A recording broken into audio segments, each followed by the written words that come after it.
estudiantes por comprender. La anterior semana he estado dedicada y de viaje, pero por motivos de salud también. Y necesito que ustedes vengan a estas dos últimas clases que vamos a tener, una el día de hoy y otra que pensaba que si podían pasar el día de mañana. Quisiera escuchar a los representantes la opinión. Mañana 6, 7:30 o 6, 8 menos cuarto o 7 menos cuarto. Y para terminar la materia, ya que la siguiente semana, el 24, tenemos el examen del tercer parcial. Quisiera escuchar las opiniones. Por favor, habiliten su micrófono. Los representantes del grupo. Doctora, sí, buenos días. Adelante. Le habla buenos Natalia días. 310. Natalia, yo creo que no hay ningún problema. Yo creo que no hay ningún problema. No hay ningún problema. Pero de todas maneras les voy a preguntar, a lo mejor tengan algo que hacer, pero no creo que haya ningún problema. Yo creo que no existe ningún problema. Por favor, hagan este servicio porque así ya tenemos todo avanzado y ustedes están conscientes de qué cantidad de materia es para el tercer parcial y para el final.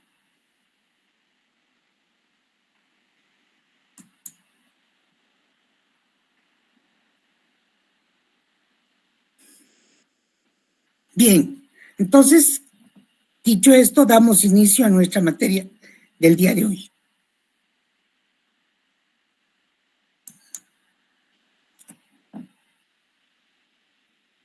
¿Qué es la micología?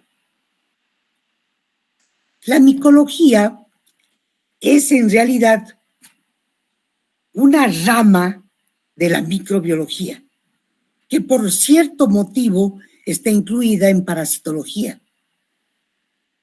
pero en realidad es una rama médica de la microbiología médica también, que estudia a quiénes, a los hongos y también a las enfermedades que estos producen.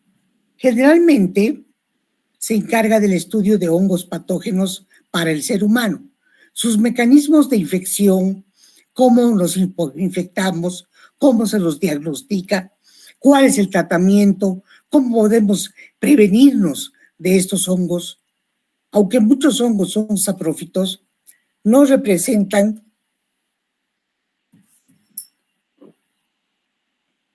riesgo para la salud. Sin embargo, algunos pueden causar las denominadas micosis, que son las que vamos a estudiar. Y estas micosis pueden ir desde ser las más leves, que se van a llamar micosis superficiales o infecciones superficiales leves, hasta pueden producir enfermedades sistémicas. ¿Qué querrá decir eso?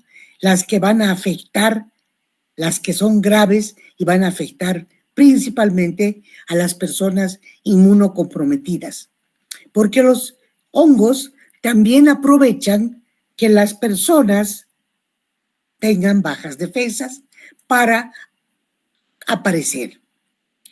En medicina, durante las últimas décadas, la incidencia y aparición de los hongos y de las infecciones fúngicas aumentó. ¿Por qué?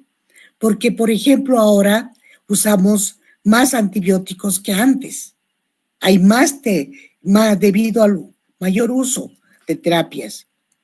Hay, por ejemplo, terapias inmunosupresoras que se realizan con los antibióticos, por tanto, tratamiento antibiótico que tenemos, trasplantes, amplio espectro de enfermedades como, por ejemplo, el virus del COVID, el virus del VIH, etcétera, etcétera. El virus de la influenza, que nos aquejan todo el tiempo. Y todo esto hace que nuestra salud merme. Entonces, tenemos que coincidir en que la micosis es la colonización de las enfermedades producidas por los hongos. Ahora bien, las formas infectantes de los hongos se adquieren habitualmente por contacto directo y entonces por contacto directo, por ejemplo, con una persona que tiene hongos, y esos son los dermatófitos. O podemos habitualmente contagiarnos por inhalación, por ejemplo, los coccidioides, o porque provienen muchos de estos hongos, están presentes en la microbiota normal. Por ejemplo, nosotros tenemos hongos que forman parte de nuestra microbiota normal, como la cándida. O sea, esas son las formas infectantes que podríamos adquirir. Pero antes de ver todas estas formas infectantes, veremos algunos aspectos generales de los hongos. Entonces, vamos a ver qué son los hongos. En primer lugar,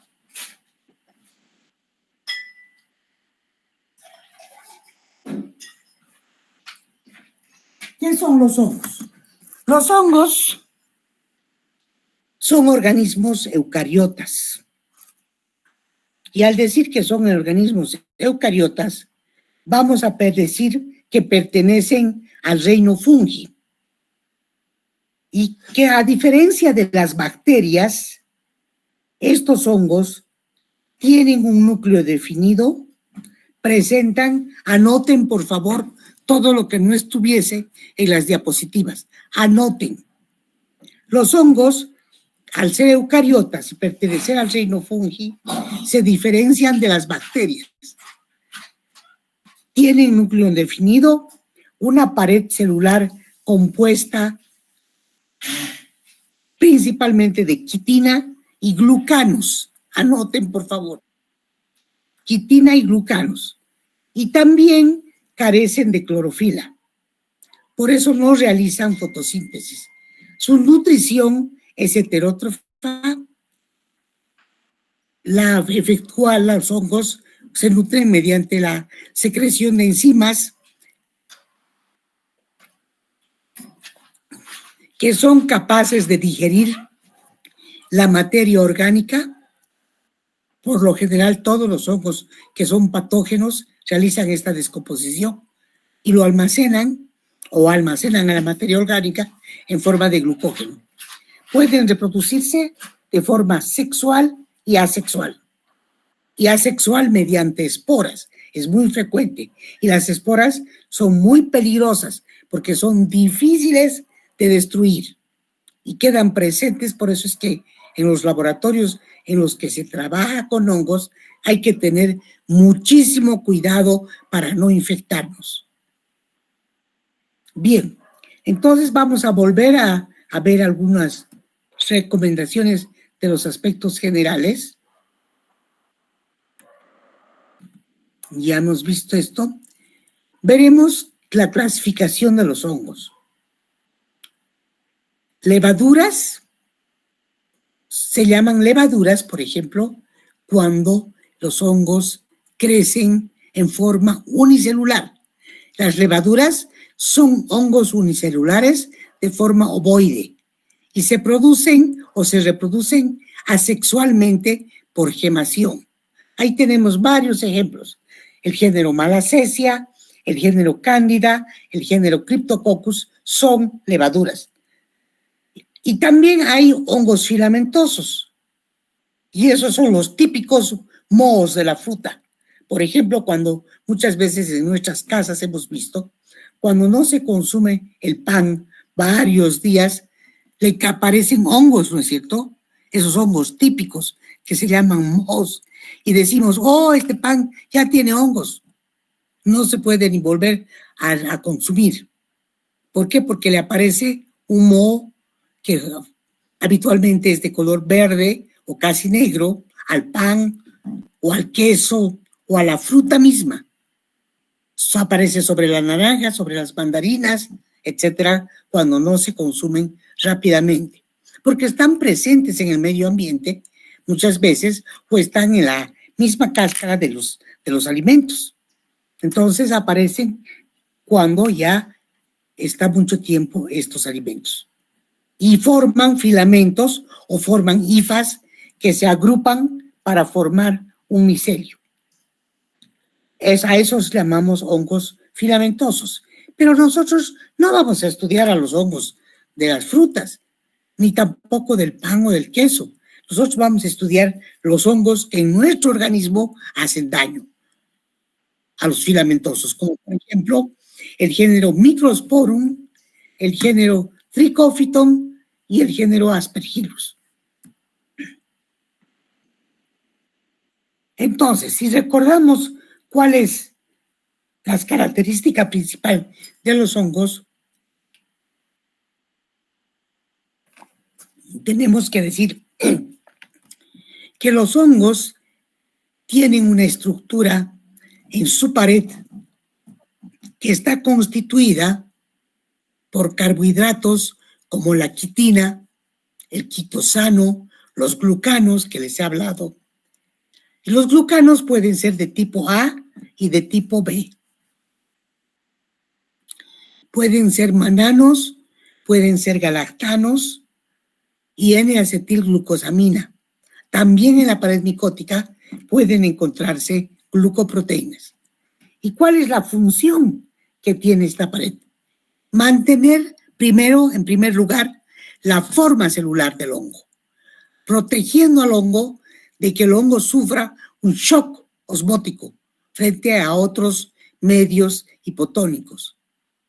También los hongos tienen una membrana citoplásmica conocida como fosfolipoproteica. Y en esa membrana están los lípidos, las grasas, conformadas por los esteroles como el ergosterol y el simosterol. Poseen una función que es la de participar en la formación de la pared, para empezar, en la absorción de los nutrientes, para eso sirve la membrana, y su contenido lipídico varía de una especie a otra de hongos. Y además, ese contenido, esas grasas, van a determinar la susceptibilidad a medicamentos conocidos como antimicóticos. Frente a las bacterias tenemos los antibacterianos o antibióticos, mientras que frente a los hongos tenemos los antimicóticos, que actúan como detergentes poliénicos, por ejemplo. También tenemos en los hongos la presencia de mitocondrias y de retículo endoplasmático, además de que pueden ser unicelulares como las levaduras, ya saben ustedes, y que se van a reproducir las levaduras por gemación, como por ejemplo, un ejemplo de levadura muy clásico es la Candida albicans. Los mohos, que serían estos hongos ya llamados multicelulares, también están formados por hifas que van a hacer un micelio. Y hay hongos que pueden ser dimórficos, que pueden tener su fase de levadura y además una fase de micelio o estructura multicelular.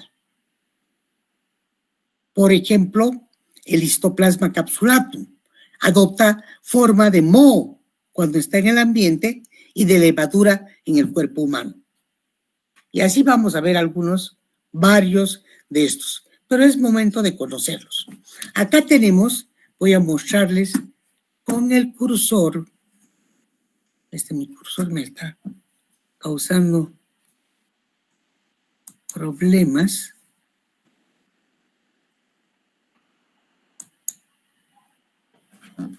Miren, estas son las levaduras, así, ovales, acá también vistas al microscopio. Levaduras, pueden ser redondas, pueden ser alargadas, pero estas levaduras comienzan generalmente a gemar. Y miren ustedes aquí, acá mismo ya se está queriendo dividir esta levadura por gemación.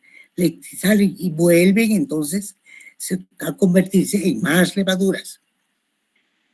Sin embargo, los unicelulares denominados levaduras, algunos de ellos pueden ser también pluricelulares. Algunos solamente tienen la forma de levaduras, otros tienen la forma pluricelular. Y la forma pluricelular es esta que está aquí al lado.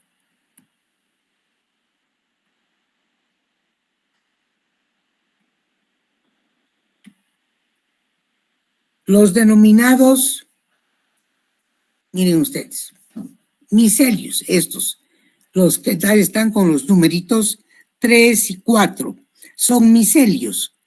Y el micelio son los filamentos tubulares que se ramifican cuando, como masas algodonosas, encima de, ya sea en la superficie. Estos micelios también son de dos tipos. Puede ser vegetativo, que es capaz de fijar el hongo al propio medio de cultivo, o si está en el organismo, al organismo. Y además el micelio se va a responsabilizar de nutrir al hongo, de hacerlo crecer. Va a asegurar que absorba los alimentos nutritivos y energéticos que el hongo necesita. Si nosotros lo estamos cultivando sobre un medio de cultivo sólido, al hongo puede crecerle un micelio. Y ese se llama micelio vegetativo, sobre el medio de cultivo. O en el medio de cultivo se encuentran sumergidas sus hifas. Y puede existir además un micelio aéreo, o reproductor, llamado de reproductor, o de fructificación. En muchas literaturas ustedes van a poder estudiar a los micelios aéreos como cuerpos de fructificación, porque estos cuerpos de fructificación, por lo general, son responsables de la diseminación y de que se conserve la especie. Además, posibilita su reproducción local, que pueden generar o formar inclusive esporas. Bien, entonces, acá tenemos a esos micelios, los micelios denominados aéreos. Tienen este aspecto cuando se los ve al microscopio. Estos son los micelios o estructuras miceliales. Bien.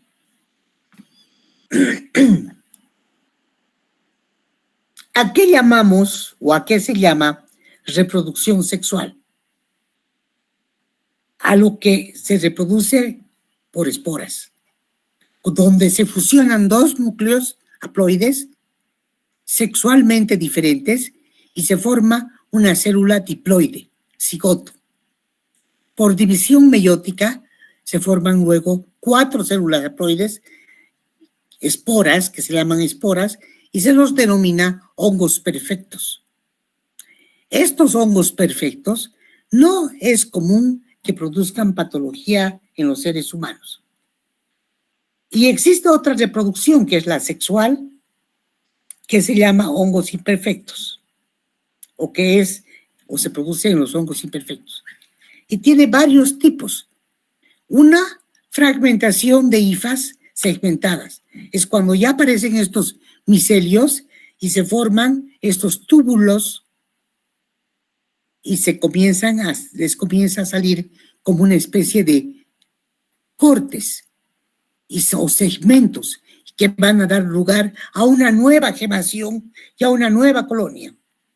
La gemación se forma de una yema por la célula madre y da lugar a una célula hija, como hemos visto.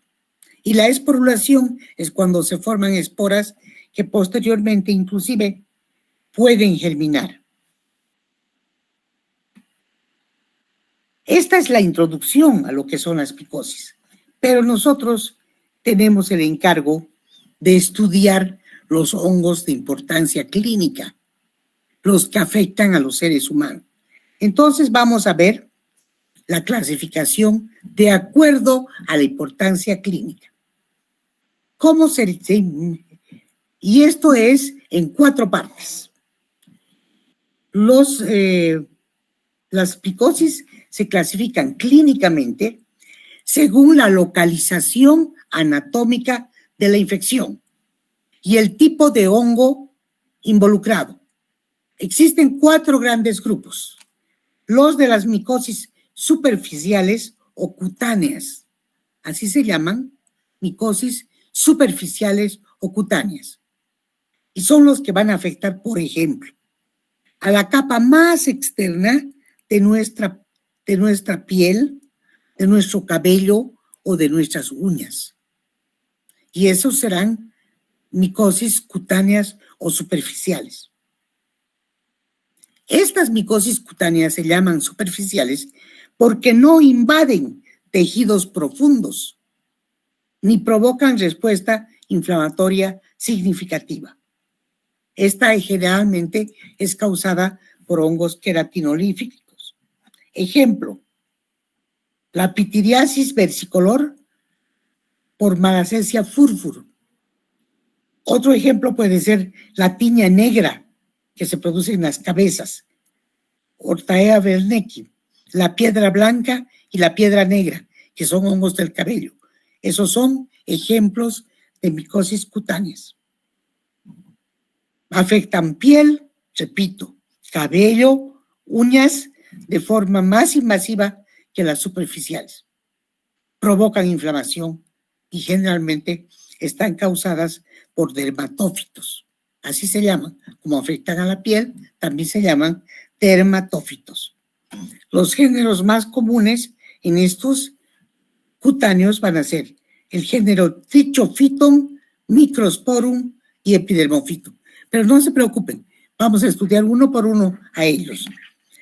También el otro gran grupo de importancia clínica es el grupo que tiene las micosis subcutáneas o las que producen las micosis subcutáneas. Quiere decir que atacan al tejido que está debajo de la piel, subcutáneo.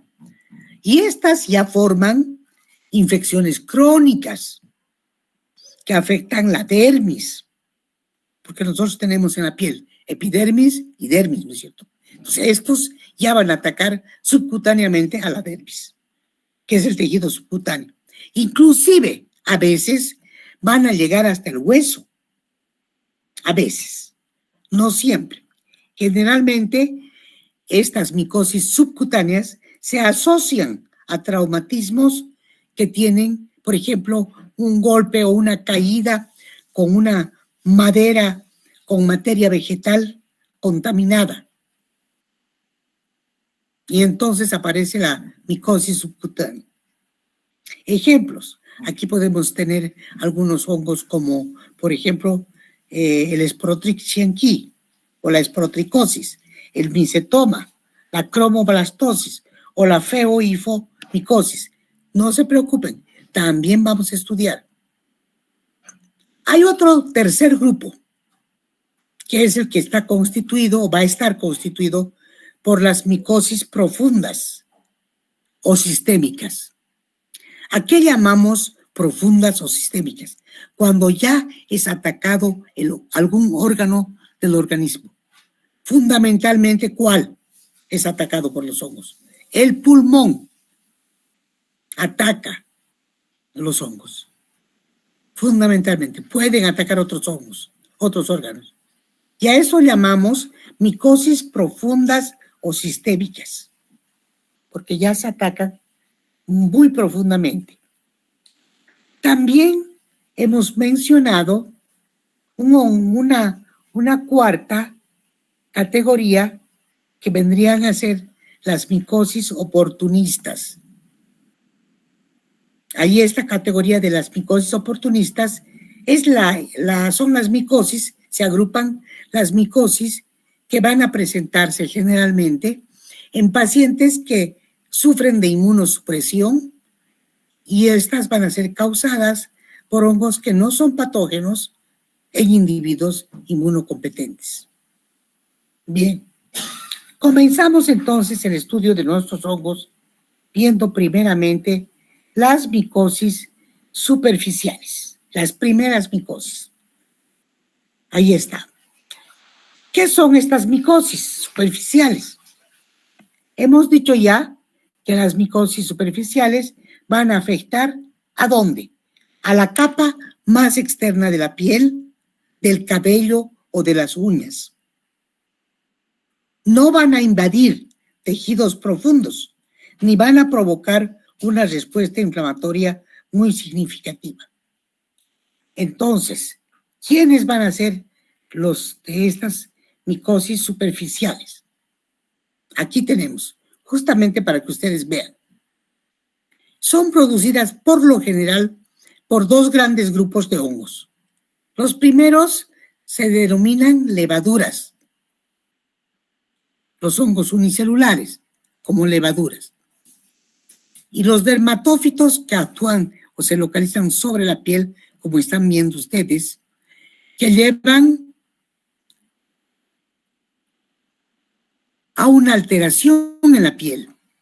Las primeras, que son las levaduras, ocurren por una alteración de la microbiota, que va a llevar a una proliferación del hongo.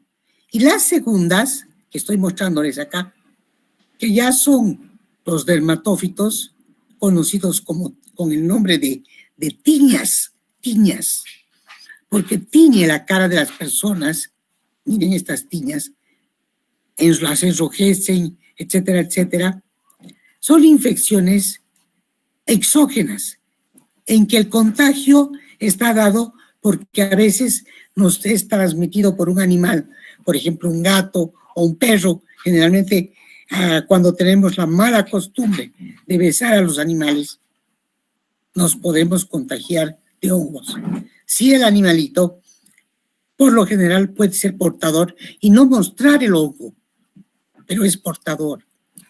Por eso les pido, yo sé que se quiere mucho a los animales, pero les pido que tengan mucho cuidado y no besen a los animales.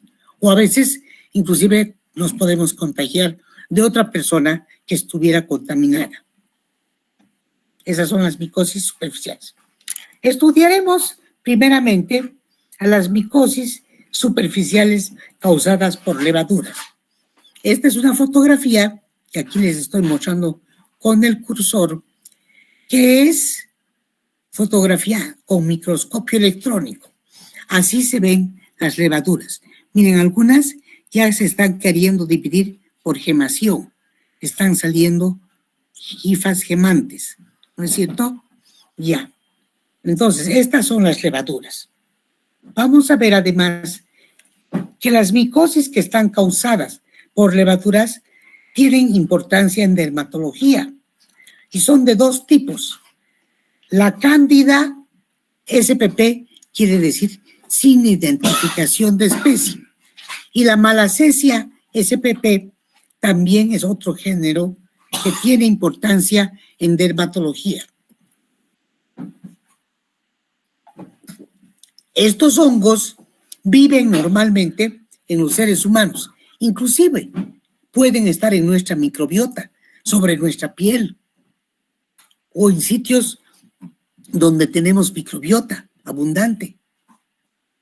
El siguiente año, cuando llevemos microbiología, ustedes van a ver cómo en la microflora o microbiota que tiene hoy en día tanta importancia, tenemos este tipo de hongos que pueden aumentar en cantidad cuando bajan las defensas y se pueden transformar en patógenos bajo determinadas condiciones del huésped.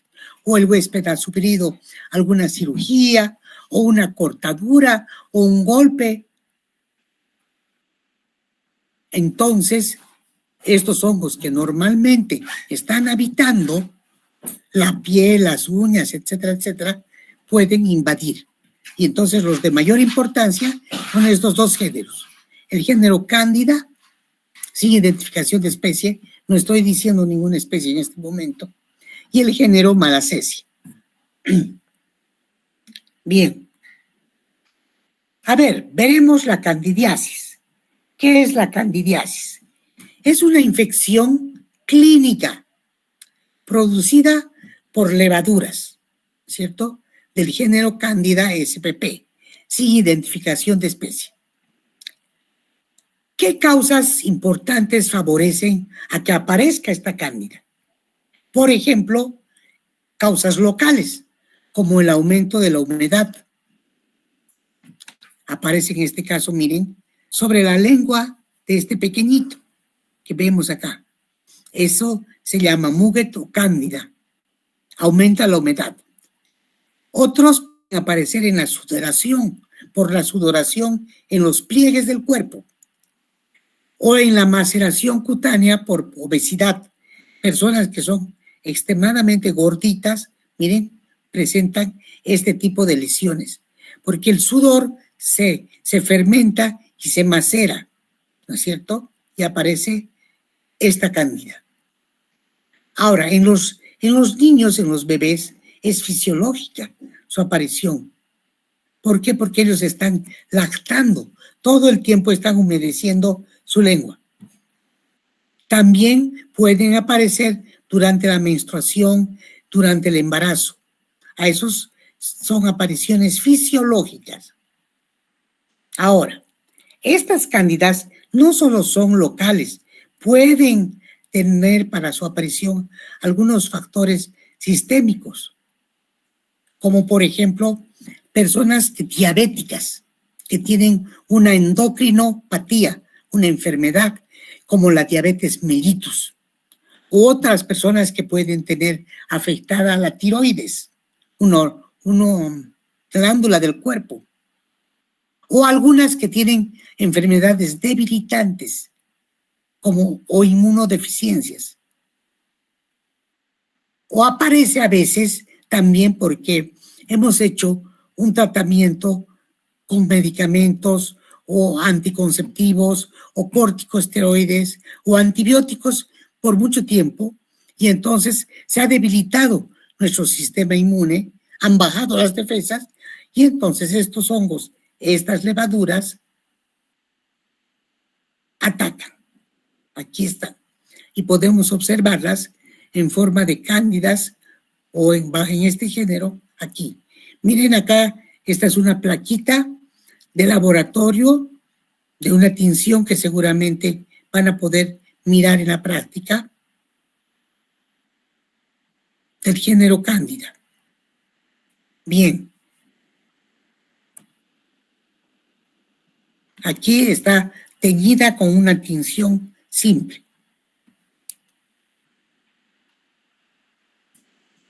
¿Cuáles son los cuadros clínicos más importantes en las cándidas, en la candidiasis?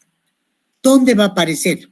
La candidiasis bucal, que son esas placas blanquecinas que parecen algodón, como nata de leche, que se presenta en los niños, que tiene una adherencia variable a la mucosa y generalmente se encuentra sobre una base roja o enrojecida que puede afectar diferentes zonas de la mucosa oral o bucal. También se puede afectar los pliegues laterales de los labios y de las comisuras de la boca. La que se manifiesta en la boca, en las comisuras de los labios, se denomina queilitis angular. Inclusive pareciera que el labio se quiere cortar porque muestra un eritema formando un área triangular de base externa. A eso llamamos queilitis angular. O tenemos también el intertrigo. El intertrigo es lo que se presenta como inflamación de un pliegue de causa infecciosa, aunque siempre se asocia a un aumento de la microbiota que tenemos en la piel. Y esto se va a presentar en los pliegues, como hemos visto en la figura. También se presenta la candidiasis como onicomicosis. ¿Qué quiere decir onicomicosis? La onicomicosis es la que se presenta con cierta frecuencia sobre las uñas de las manos. Sobre las uñas. A eso llamamos onicomicosis. Y son muy contagiosas.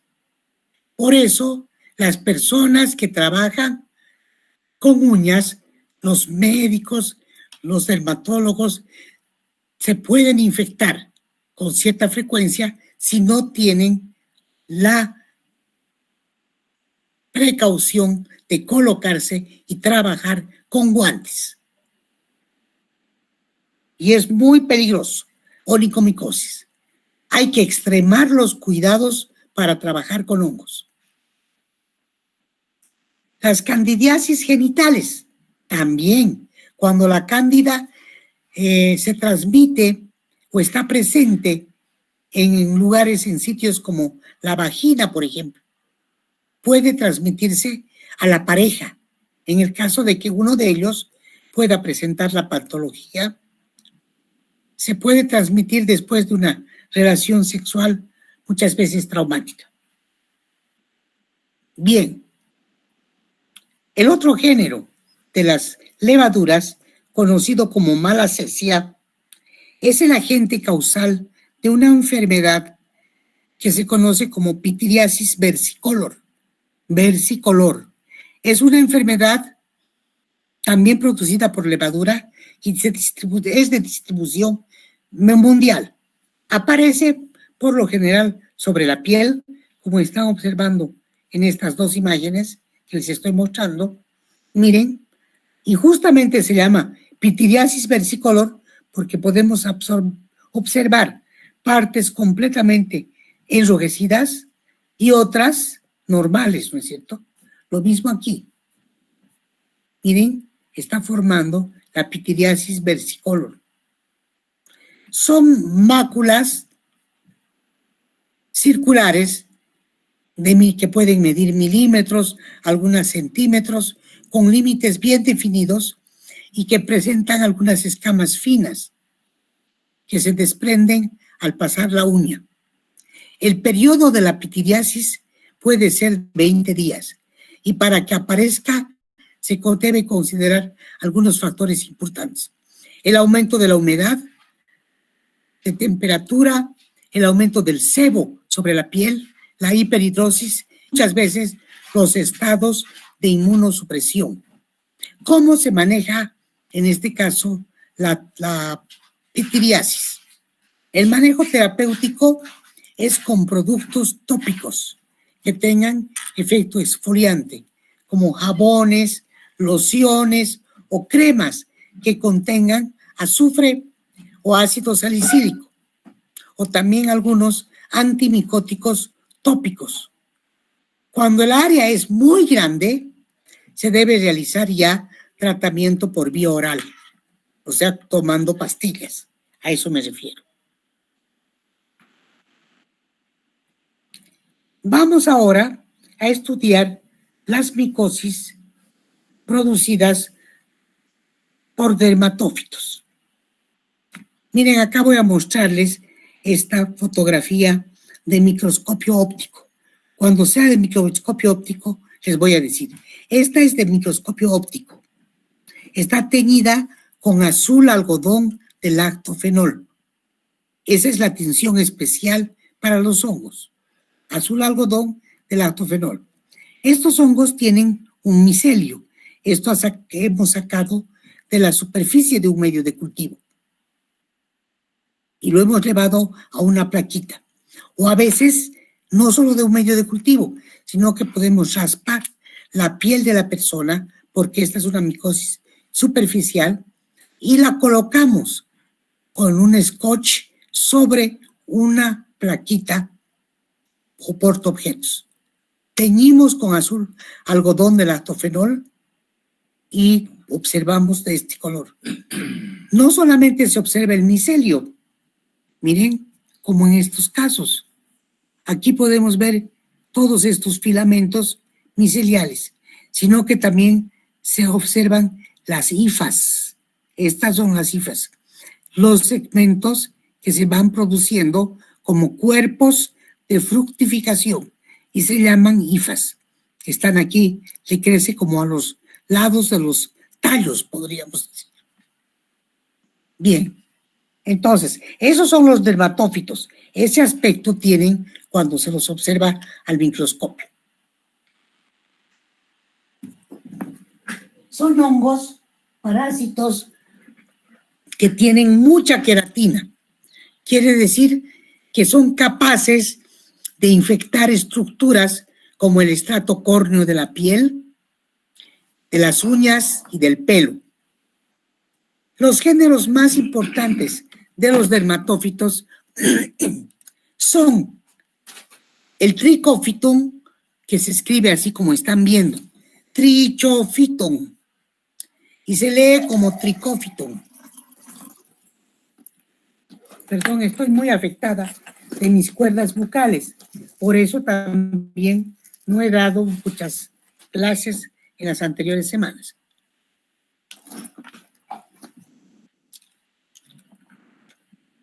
Entonces yo les decía que estos dermatófitos son hongos que tienen mucha queratina, son parásitos, infectan las estructuras de la piel, como el estrato córneo, y no solamente de la piel, también las uñas y el pelo.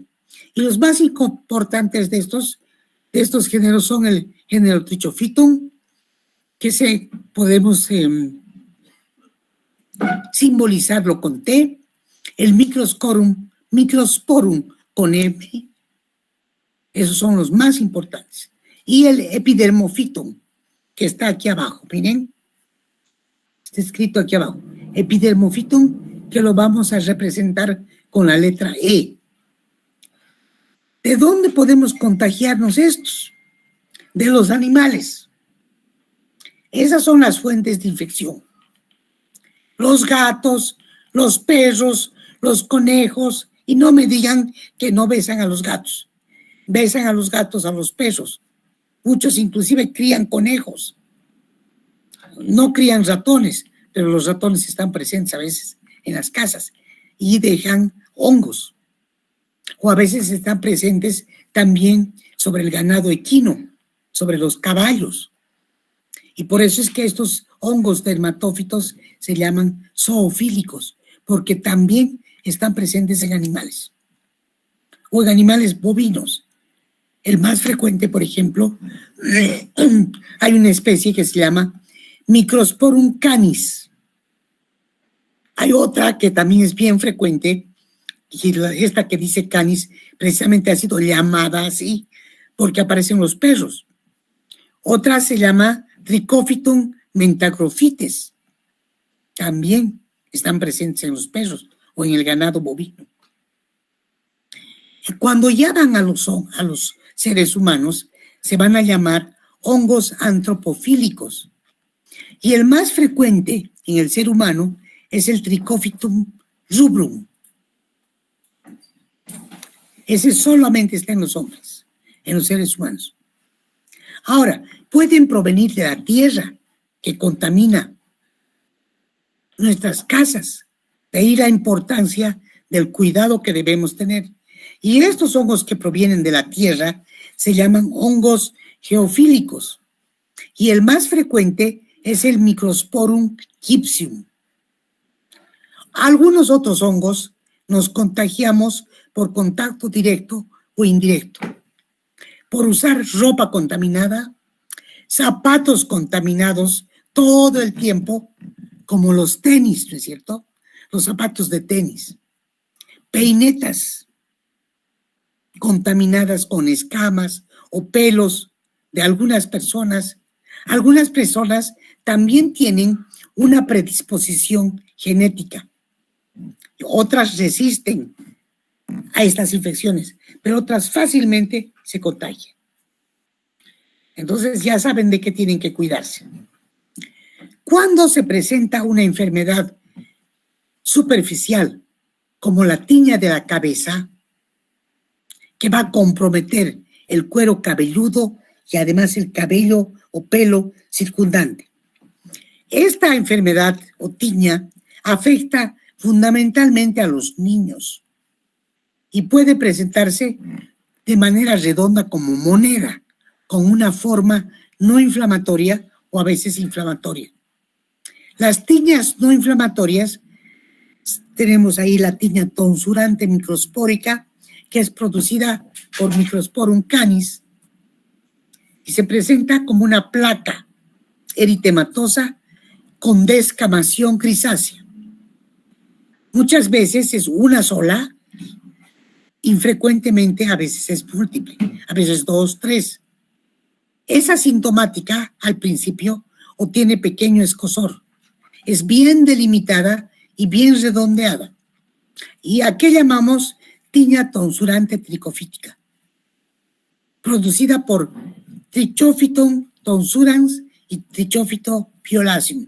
Generalmente, en este tipo de tiña ya se observa alopecia, o sea, falta de cabello, con varias placas. Y esto es irregular, es pequeña y alternada con zonas que tienen los cabellos sanos. Enseguida voy a mostrarles el aspecto de esto. Aquí está. Miren la fotografía. Esta es la tiña inflamatoria. Ya tiene alopecia, ausencia de pelo, quiere decir. El agente etiológico es Microsporum canis. Nos contagiamos de los perros. O también Trichophyton mentagrophytis. Y comienza como una foliculitis y evoluciona a una placa redondeada, inflamatoria, dolorosa a la compresión, con escasos pelos cortos, a veces presenta pústulas, a veces abscesos y a veces costras. También tenemos que muchas veces se asocian la aparición de estos hongos a la desnutrición y a la falta de higiene, o a que la persona tiene también predisposición genética para agarrarse a este tipo de enfermedades. Y ahí tenemos el otro hongo al que lo llamamos tiña fábica, que es el Trichophyton schoenleini.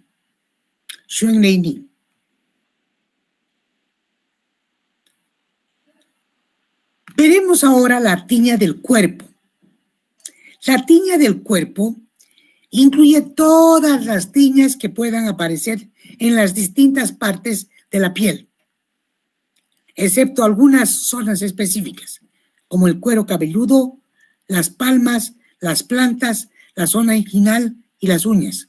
Esas no, porque ya hemos visto que esas son más frecuentes en niños como, por ejemplo, los Microsporum canis, y en adultos por Trichophyton rubrum, seguido por Trichophyton mentagrophytis, variedad interdigital. Y ahí tenemos el pie de atleta, etcétera, etcétera. La tiña inguinal usa como sinónimo la tiña cruris. Su principal agente etiológico es la tiña, es la variedad del Trichophyton mentagrophytis interdigitale y del Epidermophytum flocosum. Cuando vean E por delante es Epidermophytum. Cuando vean T por delante es Trichophytum y E Epidermophytum flocosum. Miren acá, justo en la ingle, la tiña inguinal, y es la tiña cruris. Miren la lesión que causa. Compromete la cara interna de los muslos.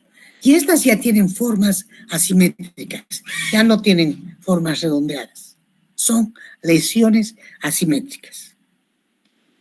Acá tenemos. Estas tiñas pueden presentarse en los pies, en las manos.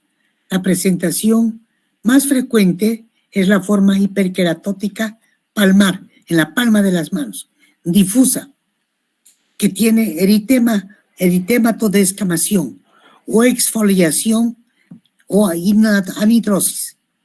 Y la tiña de los pies, que se llama tiña pedis o pie de atleta. Cuando se presenta cuando le damos al pie demasiada humedad. Está todo el tiempo sometido al uso de un calzado cerrado, como el calzado de tenis, por ejemplo. En la mayoría de estos casos, la tiña pedis, o llamada también pie de atleta, es causada por el hongo conocido como Trichophyton rubrum o Trichophyton mentagrophytis de variedad interdigital, quiere decir entre los dedos, y Epidermophytum flocosum. Son factores predisponentes, ya saben, el calzado poco ventilado, el uso de calcetines sintéticos Por eso, preferentemente, siempre hay que tratar de utilizar calcetines que tengan mayor composición de algodón o usar los sintéticos solamente por un rato.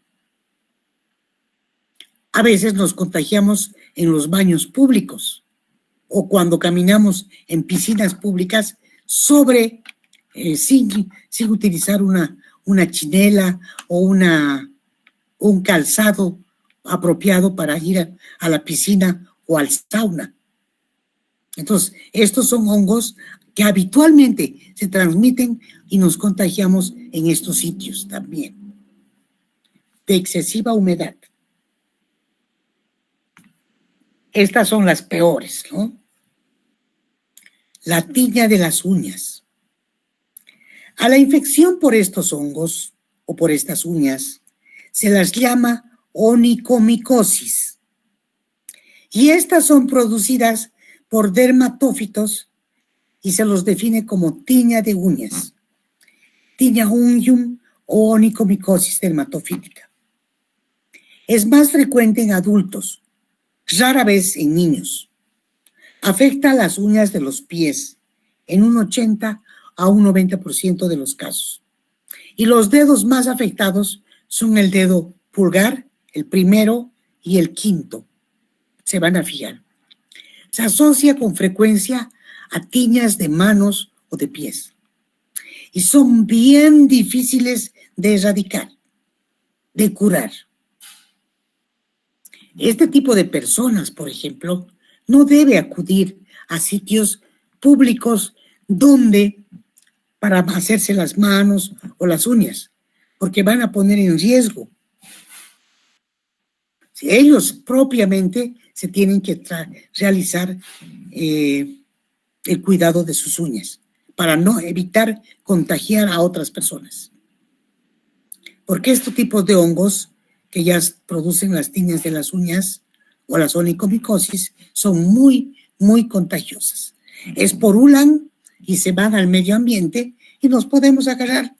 Si desgraciadamente no tenemos una buena nutrición o no estamos con defensas buenas, podemos contagiarlos. Bien. ¿Cuál es el tratamiento para toditas estas que hemos visto? El tratamiento es uno solo.